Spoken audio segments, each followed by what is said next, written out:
Thank you very much. I'm Muyiwa Abegunde.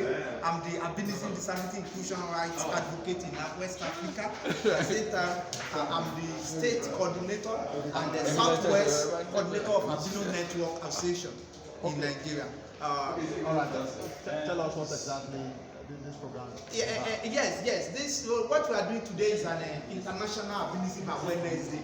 It's a global event being adopted by the United Nations General Assembly in 2014, and the section stated that every June 13 should be celebrated as International Albinism Awareness Day. And the call was based on the reason why people in the society starting stigmatize, discriminate, and demonizations of persons with albinism, especially in Africa, in the Tanzania, Malawi, even in Nigeria. That is the reason the United Nations now adopted this day as June 13 every year should be celebrated as International Albinism Day. That is the reason where we see that these organizations organize a physical and a virtual event program in Ekiti State that comprises Southwest, that is Ekiti, Osun, Lagos, Oyo, and Ondo. You can see people from Lagos, Oyo State, Ondo State, Osun State, combined in the Ekiti State now, celebrating this International Albinism Day to create awareness about the social related and health related issues of persons with albinism in the country. Let's narrow it down to Nigeria, and perhaps if you say what have been the major challenges, major discrimination. Thank you very much. That is the reason presently as I'm addressing you, I'm calling the present government of Nigeria and the incoming president of Nigeria to look into the issue of health challenges of persons with albinism, because I can discover that 60% of persons with albinism in Nigeria are battling with skin cancer across the country.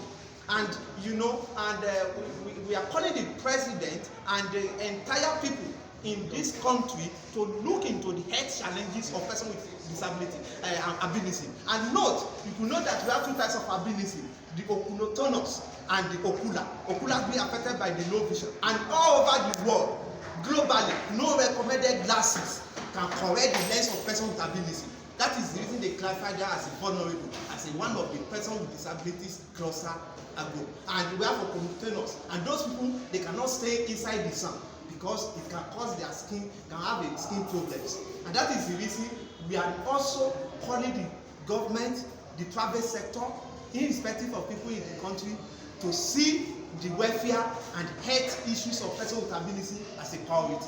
Yes, at times it's better to be specific. If you are calling them to look at the health of people with albinism, how? The insurance, the free. Thank you very much. They can partner with that is insurance, and the hospitals should be accessible for persons with albinism in the country. Take for example in the National Hospital in Abuja and other federal hospitals. They should see the priority of this person with albinism health care aspect as priority, and that is something that the federal government can do. It can give out a free skin cancer program where every person with albinism in the country can have access to free health services across the country, because the statistics shows that in Nigeria presently 60% of persons with albinism are battling with skin cancer. And if there is area we can come in to prevent it rather to be occurred, it will be better. That is why we are clamoring that the state government, especially the federal government, can even take the free skin cancer that has been offered free for persons with albinism to come to stay. Let's just look at election. Ekiti will be having election in a few days. Nigeria will be having in a few months. Do you think the electoral umpire has really catered for people with disability, and what are you expecting? Thank you very much. Even according to the recent electoral act, the PWD, of which PWA, that is person with ability, are inclusive, that the law has been passed, that all the provisions has to be provided for PWD, that is people with disabilities. to assess what we call inclusion, political inclusion. And when we have PWD on the political inclusion, it is what we can promote a good governance. And I will call the entire people that there should be free, fair, and credible elections so that we can have a better society. Sorry, lastly, I just wanted to be, what do you expect? Blind people will say they need this special paper for them to.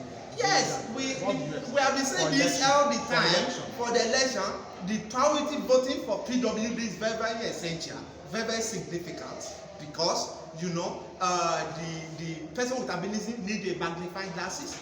The what I call it, hearing impaired need a sign language. When maybe the election is going or they want to announce the result of election, so and the visual impaired need a ballot paper. But what we are saying is that this thing is stated in the electoral act. What is inside the electoral act? The people in that corridor, the INEC, the political and electoral stakeholders has to implement this properly.